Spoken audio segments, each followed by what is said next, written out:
Est-ce que tu sais que tu peux te faire espionner sur WhatsApp sans le savoir? Dans cette vidéo, je vais te montrer comment vérifier cela et comment supprimer ces espions. Pour cela, tu vas te rendre sur WhatsApp. Tu vas cliquer sur les 3 points en haut. Tu pars dans Paramètres, Confidentialité. Tu vas chercher Paramètres avancés.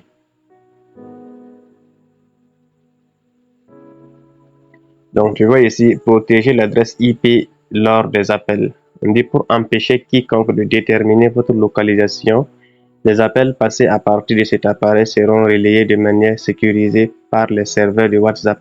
La qualité des appels sera réduite. Bon, ne vous en faites pas pour ça. Ça, c'est pas un problème. Donc, ici, tu vas donc activer là. Et en bas ici, tu vas désactiver les aperçus des liens. On dit pour éviter que votre adresse IP ne soit déduite par des sites web tierces, l'aperçu des liens que vous partagez dans la discussion ne sera plus généré. Là également, vous activez. Pourquoi vous activez ça? En grosso modo, ça veut dire que si vous activez ça, ça empêche donc de partager la localisation de votre appareil lors de vos appels et cela empêche donc à des personnes malveillantes de pouvoir vous localiser afin de pouvoir vous nuire. Et si vous voulez vérifier, voir s'il y a déjà des gens qui sont connectés à ton compte que tu ne sais pas, tu vas venir encore sur les 3 points ici. Donc, tu vas cliquer sur Appareil connecté.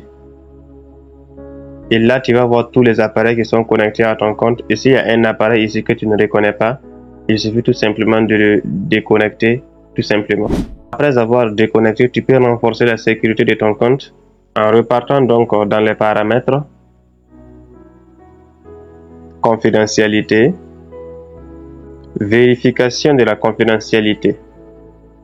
Ici, renforcer la sécurité de votre compte. Et là, tu vas activer la vérification en 2 étapes. Tu vas venir donc cliquer ici et tu vas cliquer sur activer pour activer donc la vérification en 2 étapes pour sécuriser ton compte. Activer.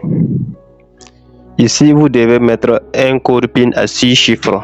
Et si vous mettez le code, vous devez l'enregistrer à quelque part pour ne pas oublier. Et à chaque fois que vous voulez vous connecter, on va vous demander donc ce code-là. Donc, confirmez le code et vous enregistrez. Donc, une fois que vous enregistrez le code, ça veut dire que la vérification en 2 facteurs est activée. Donc, c'est tout pour cette vidéo. Si tu l'as aimé, n'hésite pas à liker et à partager également à d'autres personnes que ça peut intéresser.